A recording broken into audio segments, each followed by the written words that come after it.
My name is Marvin Jackson McWhorter.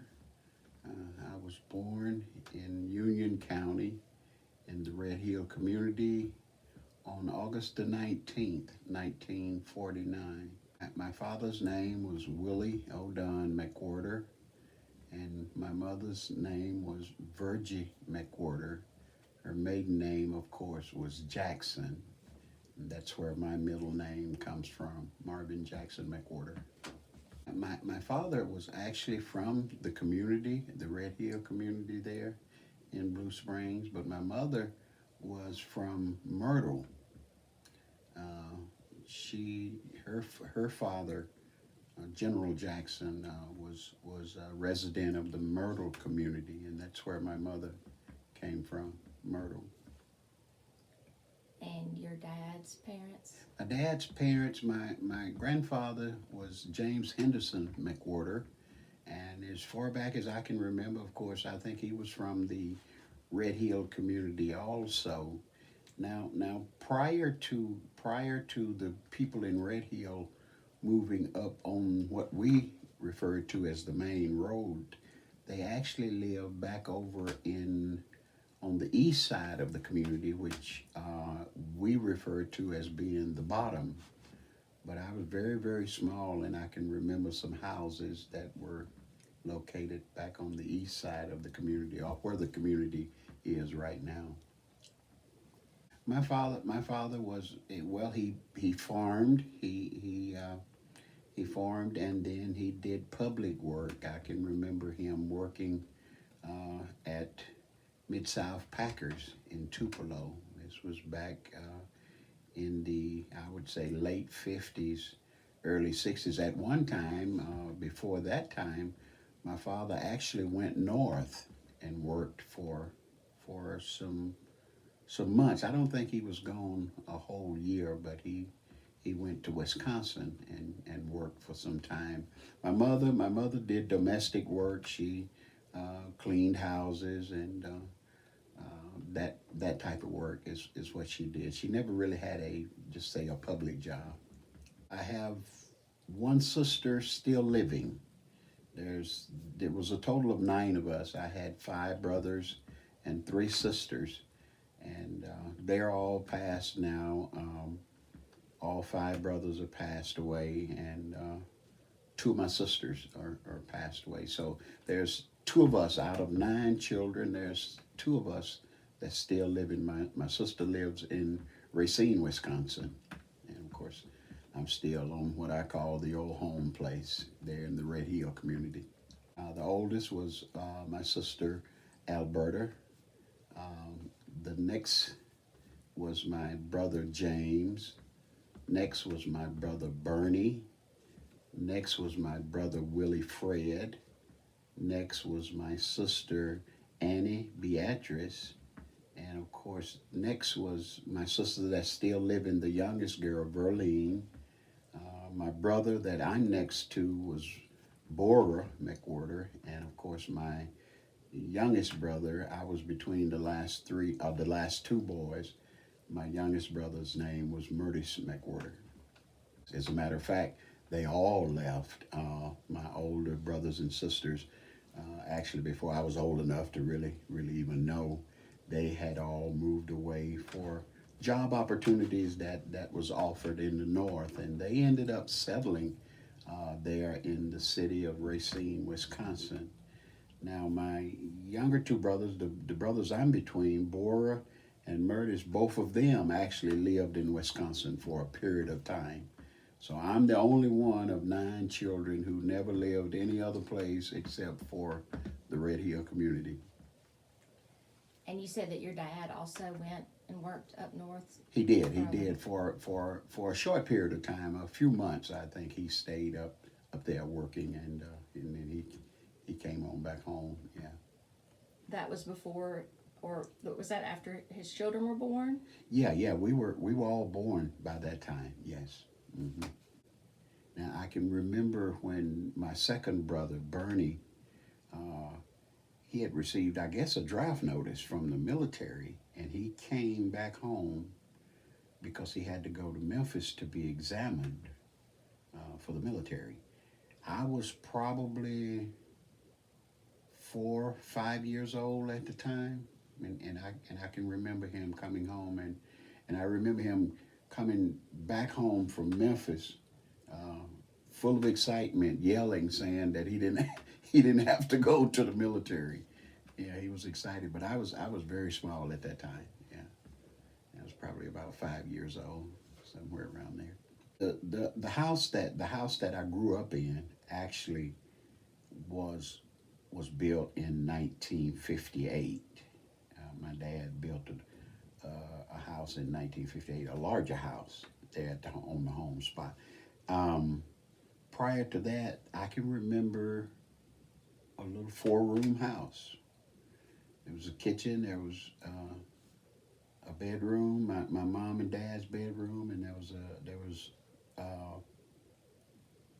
a bedroom that the boys lived in, and I guess the other bedroom was where the girls actually stayed. Because I can remember my sister, my youngest two sisters, being teenagers in that house. It was really kind of spread out. The houses were, they were not very close. Probably 300-400 yards from the nearest house. And the houses, like I say, they were very spread out. I can remember the road being a gravel road, and we used to we used to play. As a matter of fact, we used to roll tires, and I don't know if kids have ever heard of that, but we would take old car tires and roll them up and down the road as a part of recreation. So, but the siblings were, as I said, the older ones, they were actually gone. As we started to grow up, as far as I can remember back, except for, like I say, my two sisters, my baby sister, and my middle sister, and my brother that I'm next to. The rest of them were actually, and of course, no, my third brother. I can remember him because actually he drove the bus. He drove the school bus. I can remember Fred driving the school bus because the school that we went to in the community didn't go any farther than the 5th grade. So kids that were older, they were bused here to New Albany, in what was then called the Union County Training School. But there were neighbors. We had cousins. Most of the people in our community are actually kinfolk. We were related. My uncle had 15 children. My dad had 9. Um, my uncle's brother-in-law, he had 13 children. They were big families. So there were a lot of kids around your age that you were able to play with growing up. The church was there, Red Hill Missionary Baptist Church, and of course it's still there. I think one of the oldest churches, because I think it has a historical marker for being one of the oldest churches in Union County. Yeah, church and of course school. We had in our community, we had an old, what they call a Rosenwald School, and it was actually a 3-room schoolhouse. There were primer through 4th grade on one side, and then 5th grade on the other side. And in the middle room was considered the auditorium, which is where the stage was. So if it wasn't church related, it was school related. That was really the only activities that we were able to participate in. There was, I think the gentleman's last name was Rosenwald, and I'm not sure if he was out of Georgia or Alabama, but he had apparently he was quite wealthy, and I guess one of his projects, or one of the charities that he was involved in, was actually building black schools in communities, and There was a gentleman in our community, Mr. Armstrong, Mr. Lee Armstrong. He was very instrumental in getting that particular grant to actually build that school.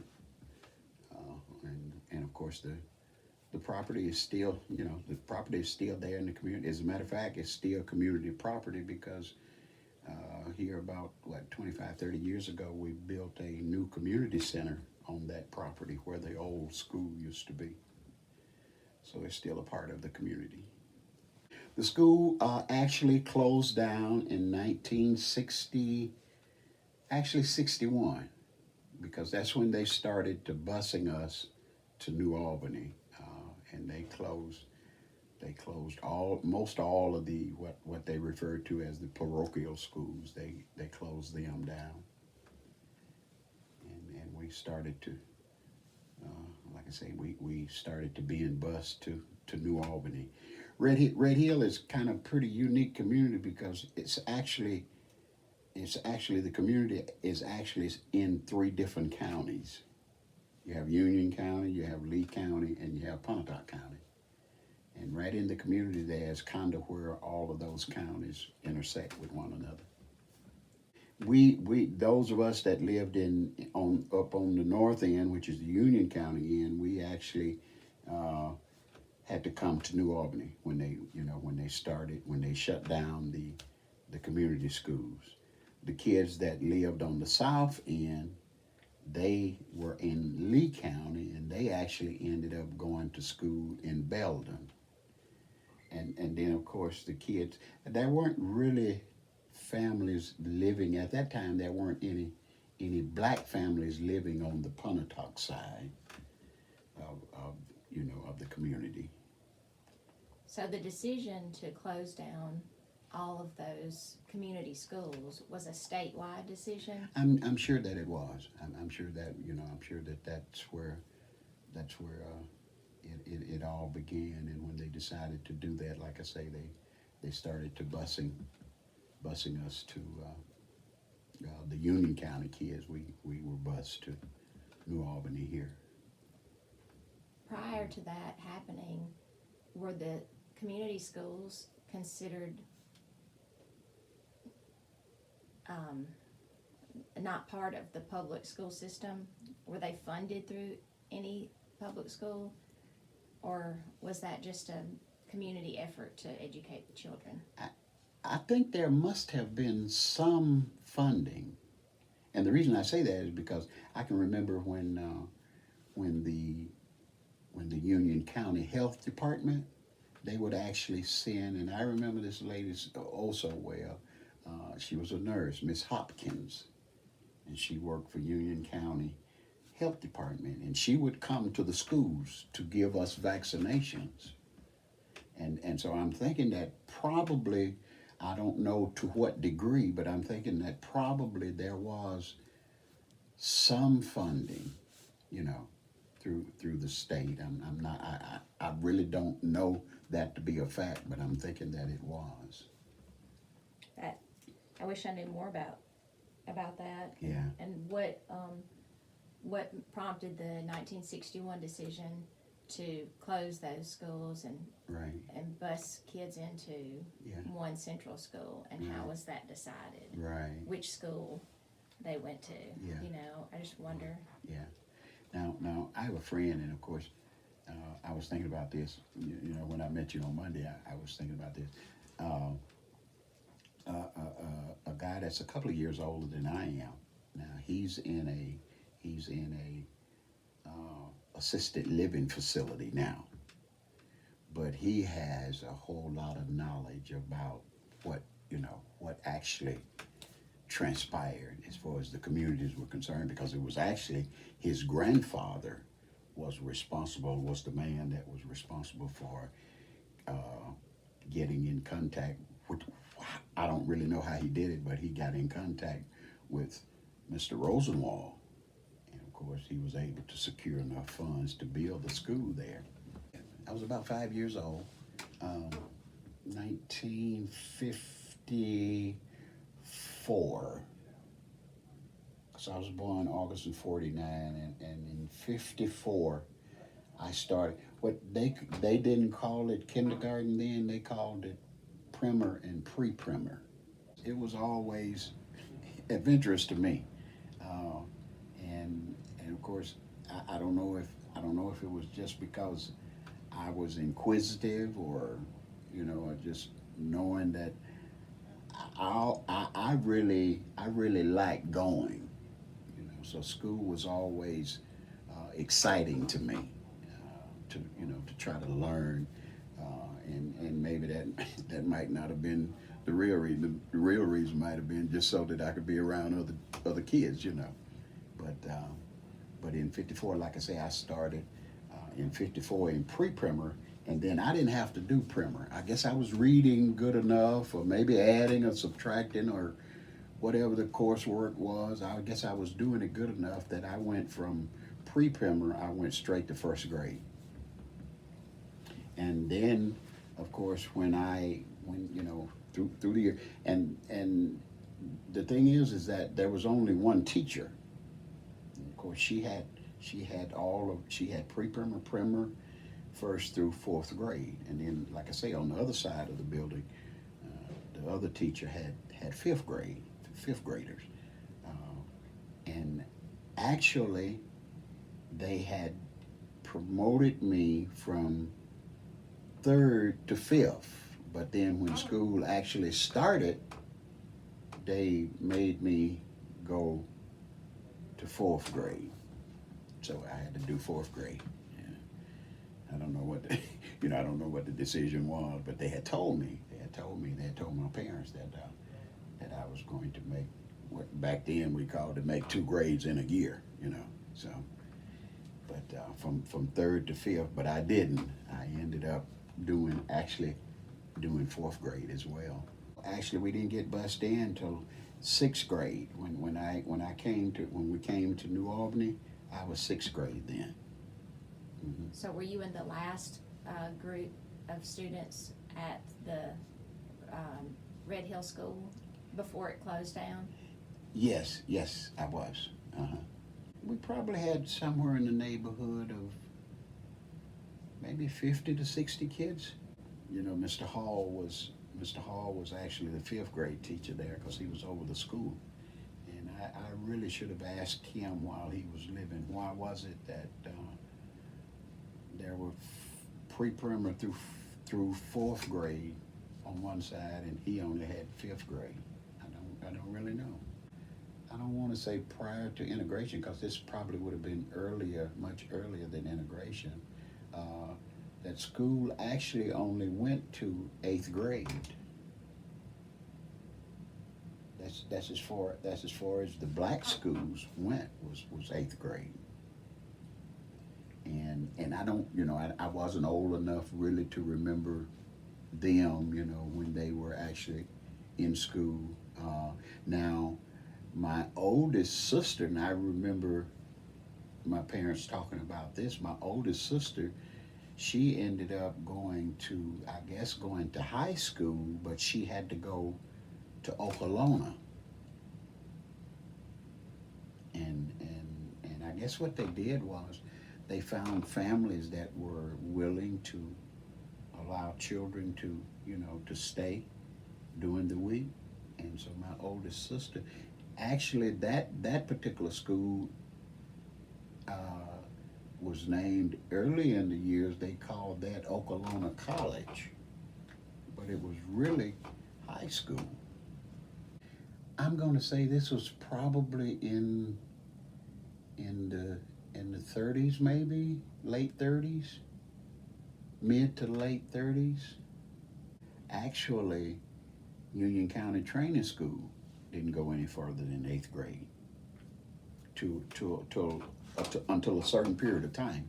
And I think, I don't know if they said Mr. Ford, because the school was named after him, if he was the one who was instrumental in getting,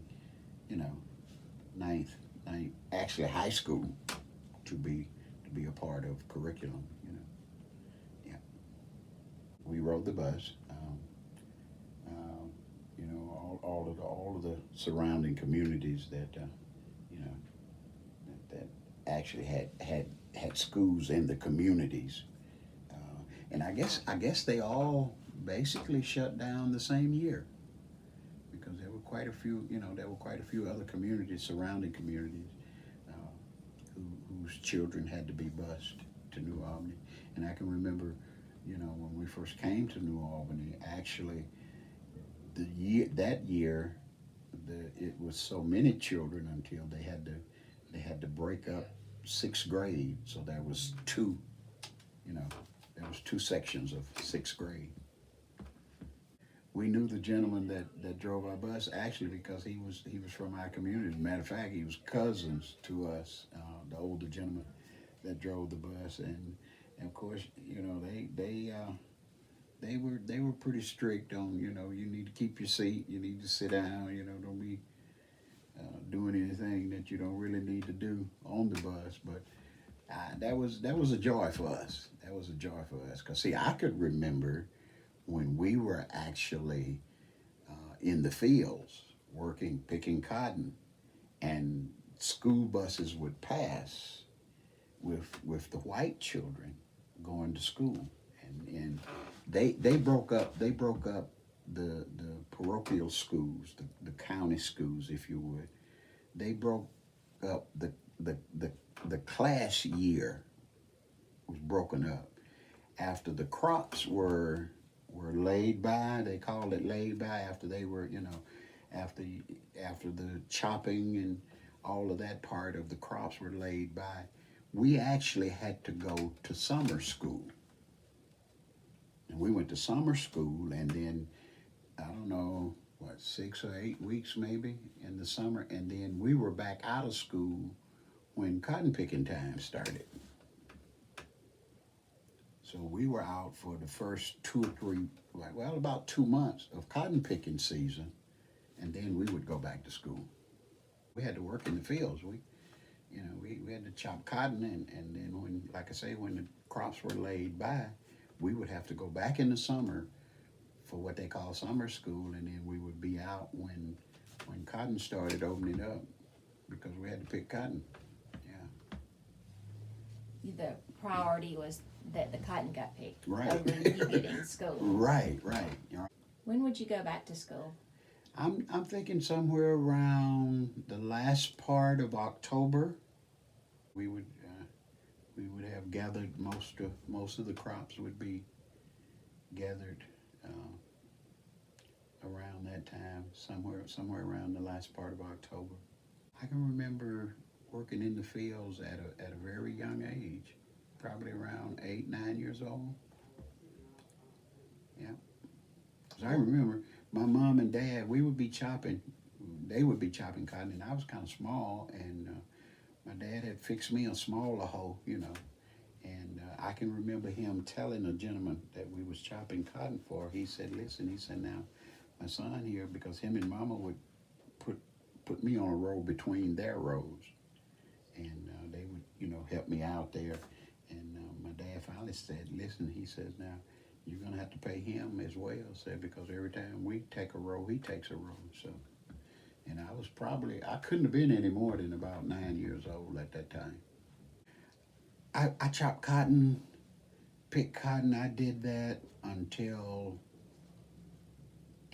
let's see, I want to get this straight, until ninth grade, actually ninth grade, and that would have been in 63, 64? Yeah.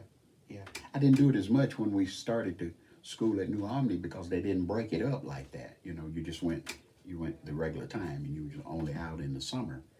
And then in ninth grade, the reason I remember, because in ninth grade, the state came out with what they call NYC, and that stood for Neighborhood Youth Corps.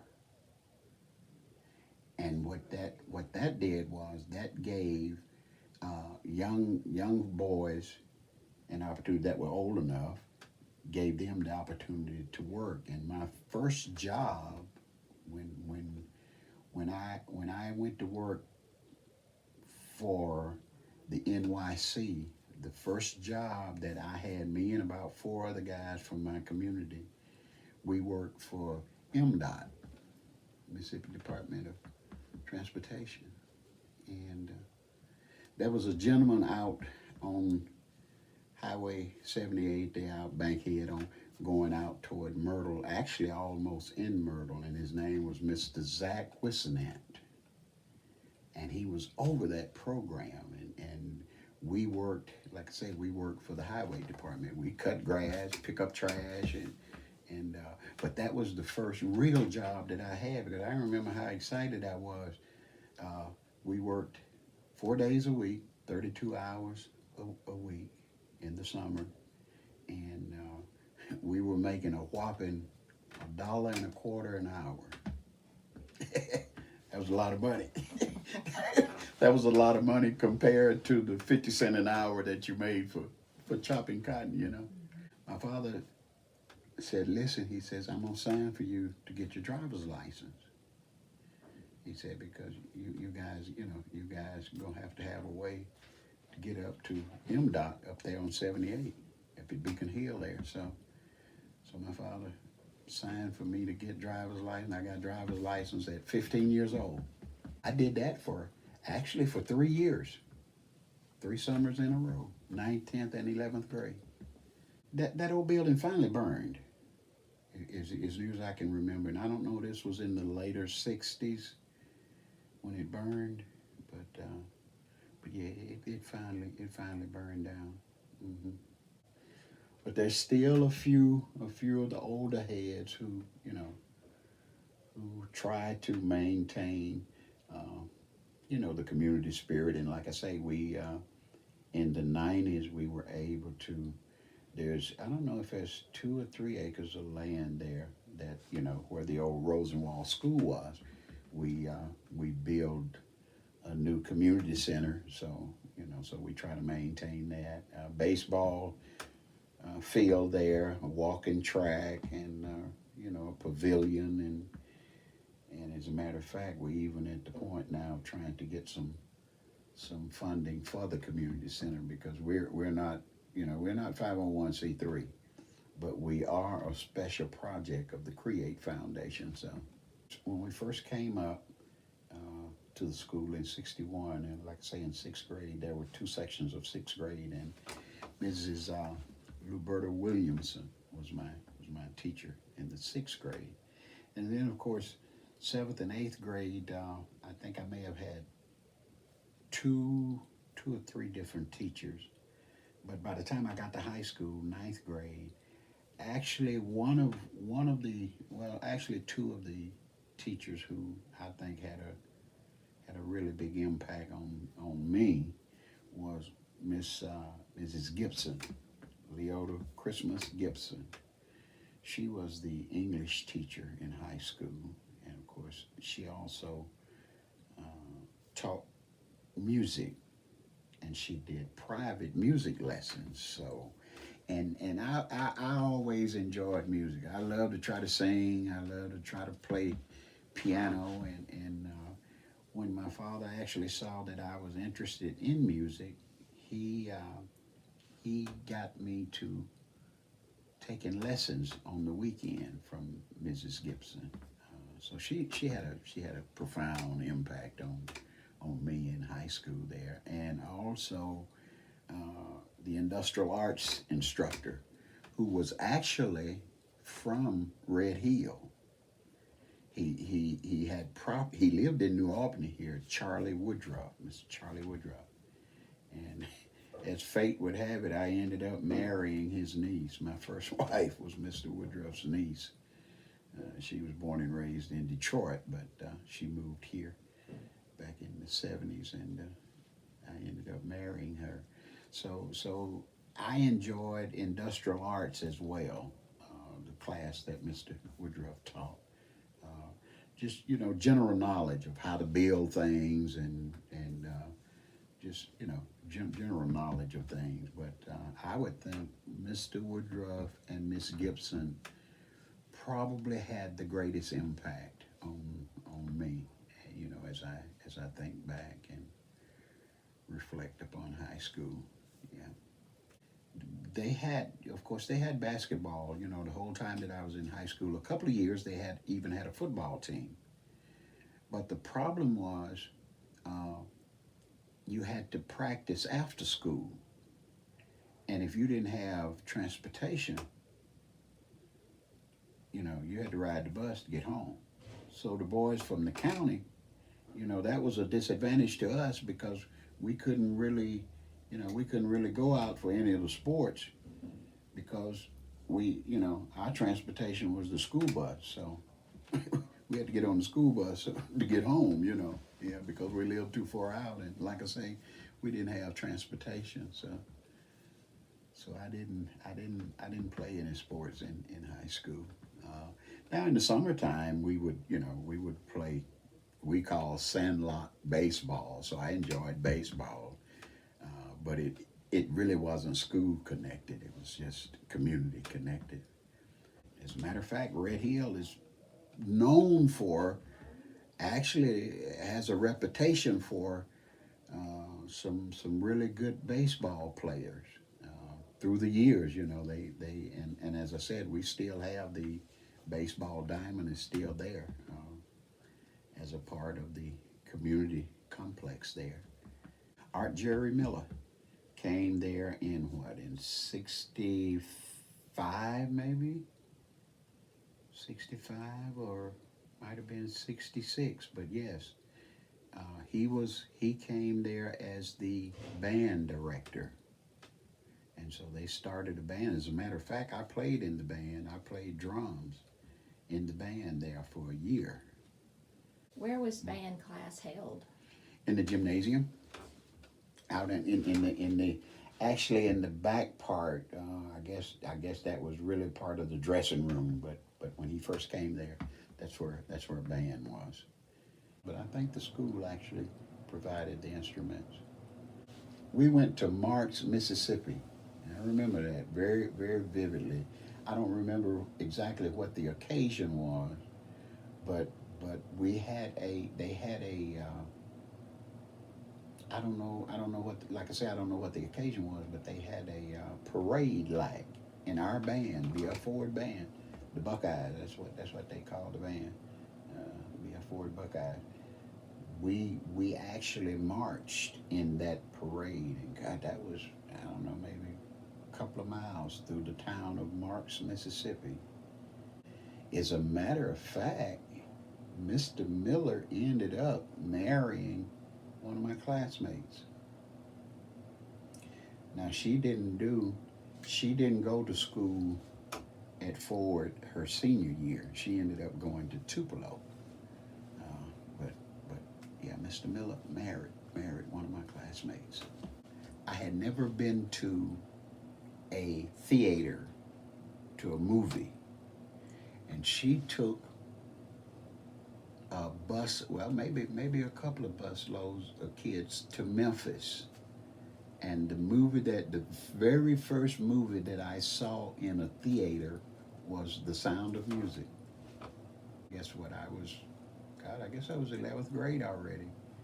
Aurelius Gibson, Miss Gibson's son, who taught science, they took us to Shiloh Battlefield over in, on the other side of Corinth. When we got ready to graduate, we decided as a class that we didn't want to go to Washington, D.C. We went to, of all places, we went to Texas. We went to Houston, San Antonio, Dallas, and on the way back from that trip, we came back through New Orleans, Louisiana, and we stayed, 3 nights in New Orleans and came back home. That was in 1968. We spent a couple of nights in Dallas at a hotel there, a couple of nights in Houston, and a couple of nights in San Antonio. And I don't remember, God, it's been so long. Been so long till I really don't remember the name of the hotel, but they were real nice hotels. In New Orleans, we actually went to this one restaurant, and I can't remember the name, but it was, it was supposed to be one of the premier restaurants. And when we were in Houston, we actually had a chance to go and tour the Astrodome, and it wasn't that old at that time, because like I say, that was in '68. That was we graduated the last of May of '68, and then we left. I don't know, a day or two after graduation, we left going to Texas. When I got back home, I already had a job lined up at Futorian. Every day around 1:30, those guys would have furniture piled up behind me, waiting on me to pull my operation. And it took me the better portion of 2 months to figure out that building furniture was not going to be something that I was going to be able to do. Went to work at Pennsylvania Tire Company, August of 1968. And that's where I stayed until they shut down in 1979. After I had been at Pennsylvania Tire, I started there around the 28th of August of 1968. The 28th of May of 1969, I got my draft notice. And from the last of May of 1969 until April of 1972, I was in the military, U.S. Army. When I got out of the Army in '72, I went back to Penn Tire because we had a union there, and my time was going on while I was in the military. So I was upwards of almost 4 years seniority when I came back out of the Army. And I went back to work at Pennsylvania Tire Company. Like I say, I stayed there until 1979. In the last of May of '69, they sent me to Fort Campbell, Kentucky. I did 8 weeks of basic training at Fort Campbell, Kentucky. While we were in the reception station, I knew that most of the guys who were actually getting drafted, they were going to really be put into 11 Bravo. And 11 Bravo, that particular MOS is, infantry. You're gonna fight. You're gonna fight. I didn't really want to go into infantry, so in the reception station there at Fort Campbell, they said, "Listen, here's the deal. You will spend 2 years active duty. You'll have 2 years required reserve time when you get out, and then that'll complete your 6-year obligation. But if you change your status from U.S., which was drafted, to RA, which they call regular Army, that means that you'll do 3 years active duty and you won't have any reserve time." So I said, well, they say, and plus you get to choose what MOS you want. So I'm like, okay, this sounds like a better deal. So I changed my status in the reception station. I changed my status from U.S. to RA, which meant that I was going to do 3 years active duty and not have any reserve time. The MOS I chose was communications, and my actual MOS was 72 Charlie, which was switchboard operator. And I had 8 weeks of switchboard operator training. I had a 21-day leave. After I completed that 8 weeks in Fort Gordon, Georgia, I had a 21-day leave, and I was on my way to Vietnam.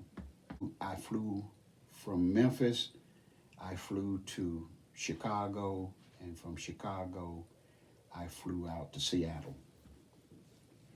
And we left McCord Air Base there in Seattle. That's McCord. I always get it mixed up. I think McCord is in Seattle, and McGuire is on the East Coast in Jersey at Fort Dix. So I flew out of the West Coast going to Vietnam. One stop. That's a 24-hour flight from the West Coast to Vietnam. We had one stop. We stopped in Guam. The plane stopped to refuel in Guam, And when it set down again, we were in Cam Bay, Vietnam. Had you ever flown before all of that? No, no, no. I had never been on a plane. I'd never been on a plane.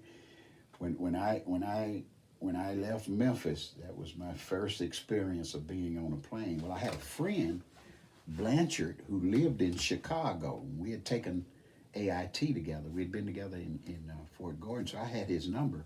And he said, Mac, he said, listen, when you get to Chicago, he said, give me a call.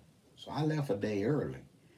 And when I got to Chicago, I called Blanchard, and I met his family. I met his mother and father, and I spent the night at his house. We hung out and kind of messed around there in the city of Chicago that night. And the next morning, we left going to Vietnam. So when we got to Vietnam, we were separated, and you know, we'd grown close. We were good friends. Steve Blanchard. In 1998, I was working in Tupelo. I worked for the State Department of Mental Health down in Region 3. My wife came by my workplace one evening, and she got this funny look on her face, and I'm asking her, what's wrong? Because she worked for Bancorp South. And she said, there's somebody that want to see you. I said, somebody want to see me? What you talking about? She said, there's a guy that want to see you. And I parked the bus. I drove a bus. That was part of what I did for Region 3. And I parked the bus, and who gets out of this vehicle? Steve Blanchard. He drove all the way. I don't know how he found out how to get hope to me, but he had driven from Chicago down Elmwood Park, which is a suburb of Chicago. He had driven down to Mississippi to see me. Mm-hmm. When you got to Vietnam and you got separated, had you seen him since then? No. Didn't see him, didn't hear from him. Did you even know if he was alive? Didn't even know if he was alive or not. I sure didn't. I got to Vietnam on the 29th of October of 1969. And then I got, when I got there, I was assigned to 1st Infantry Division in a town there between Saigon, which was the capital of South Vietnam, and another big town was Long Binh. Well, I was stationed there between those towns in a little town called Zion. And the 1st Infantry Division, I was assigned to them, and of course I was a switchboard operator, and they were getting ready to, after I was there for about 2 or 3 months, they were getting ready to redeploy, come back to Fort Riley, Kansas. That's where the 1st Infantry Division was headquartered, out of Fort Riley, Kansas. So the CO told us, said, listen, if you haven't been in country, if you haven't been in Nam at least 9 months, you're going to get reassigned. You're not going back to the States with the division. You're going to get reassigned. So on the first day of April, 1970, I got reassigned. They sent us down to Benoit, and I got reassigned to the 1st Cav Division, Airmobile. Got sent way up north to a place called Phuc Vien. And then I realized that it was actually a war zone, you know, because we were getting shot at a lot. But the Lord kept me, and I didn't get injured in that. So I spent the last 7 months of that tour with 1st Cav up in Phuc Vien. And then I came home on leave for my actual 30-day leave. I ended up staying home about 45 days. But anyway, after that, I went to Germany. They sent me to Germany. And I spent about 5.5 months in Germany. I ran into a friend that I had taken AIT with from North Carolina. His name was Pendarvis. And Penn and I happened to be roommates there in Germany when I got to Germany. Penn had got assigned to the 1st Signal Brigade, And in 69, toward the last part of 69, the 1st Signal Brigade had gotten so many new soldiers until they were overstaffed. So they were sending guys to Thailand and different places because the Signal Brigade is what they call top heavy. There was too many people getting assigned to it for whatever reason. But anyway, Pendarvis and I decided, we were roommates there in Germany, and we decided, hey man, let's go back to Vietnam. I said, hey, I'm ready. So we put in a 1049 there in Germany to go back to Vietnam, and the levy came down in August. No, it wasn't. No, it wasn't. That was in July. The levy came down in July of 71 there in Germany, and when the levy came down, our names was on it, so we got a chance to go back to Vietnam. And strange thing though, when we got there, I don't know where he got assigned to, but they sent me up to the Central Highlands, up in Pleiku. So I spent my last tour in Vietnam in Pleiku. That was what should have been the end of my military career, but I kind of enjoyed the discipline that the military had, you know? And so I've done 3 years, almost 3 years, to keep from having to do any reserve time. But then when I get out in 72, I decided to get into the reserve. So I joined the 323rd Engineer Company there in Tupelo in the Army Reserve. I stayed there for a couple of years, and I got out. And then in 1980, after Pentai had closed down, in 79, in 1980, I kind of need that, you know, have to kind of pad my income. So I got back in the reserve in 1980. And for the next 24 years, I stayed reserve and individual ready reserve and Army National Guard. And so in 2004, I retired from the Mississippi Army National Guard. So I ended up with about 31 years total time in the military. April of 1981, I had been, you know, I had been struggling with the call. I knew that the Lord wanted me to, you know, to preach. And I struggled with that for several months. And then finally in 1981, in April of 1981, and I was still in the Army Reserve, I submitted to my call, and I told my pastor, because at the time, I always stayed active in the church. I was in the choir. I taught Sunday school, some of the younger kids in Sunday school. I played for the choir, and I played for different churches for their choirs, played piano for their choir, different choirs. And in 1981, I told my pastor, I said, well, you know, I'm tired of running from this, so I'm gonna surrender to my call in the ministry. My pastor was Reverend Eddie Black. He lived in Verona, but he'd been pastor in Red Hill there for several years. And I did my first sermon the last Sunday in April 1981. I was invited to do a revival in South Pontotoc in July of 1981, and the church that I did the revival for, they called me the 2nd of August to come and be their pastor. They were 2 Sundays a month. They were second Sunday and fourth Sundays. Springville Chapel Baptist Church there in South Pontotoc. So I went to them, started serving them, and then in December of the same year, another church in Ecru, St. Paul Baptist Church in Ecru, they were looking for a pastor. They were having service 2 Sundays a month, first Sunday and third Sunday. You know, they'd have Sunday school every Sunday, but they only had preaching on first and third. And so first Sunday in December, I went to St. Paul as their pastor.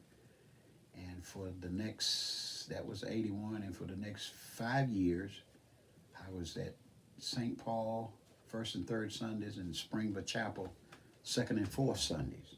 And St. Paul in October of '86, they decided to go full time. So I left Springville Chapel and went to St. Paul Ed Crew full time every Sunday. I was getting ready to go to South Korea. I was in the Individual Ready Reserve at the time, and I was going to go to South Korea the month of August in 1992, and the church where I'm presently at, I had preached for them a couple of times because I kind of knew that, you know, it was time for me to move on from where I was, and I'd preached for them a couple of times, so they contacted me before I left going to South Korea and said that they had a vote and they had elected me as their new pastor. So that was the first Sunday in September when I got back from South Korea. I went over there I stayed about, 28, 29 days. And I got back from that exercise and I went to Shannon Johnson Chapel in the first Sunday in September 1992, and that's where I've been. I'm in year number 30. I'm looking at retiring from there this year, if the Lord said the same. 2016, I was diagnosed with prostate cancer, and in the process of trying to see about getting something done about that, they discovered that I had blockage, heart blockage, valve blockage. So in 2017, in April, I had to have a quadruple bypass heart surgery. And in 2018, in January, I had to have prostate cancer surgery. So preaching is different, so much different from pastoring, you know. So I'm prayerful that he'll let me see the exit, and that's what I've shared with the congregation. That I married in 1976.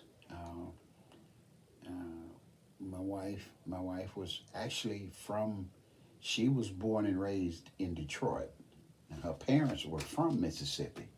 She moved here in '74 with her aunt because her grandmother had just died, and her aunt was living by herself. So she moved here from Detroit, and in '74, and then we started dating, and we got married in '76, and we have 2 children.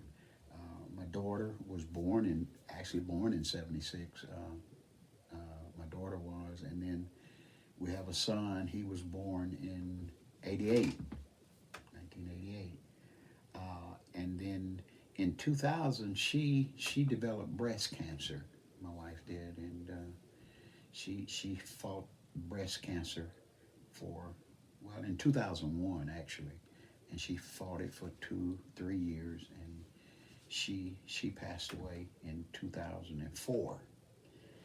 We were getting ready. We were actually on alert. We got put on alert.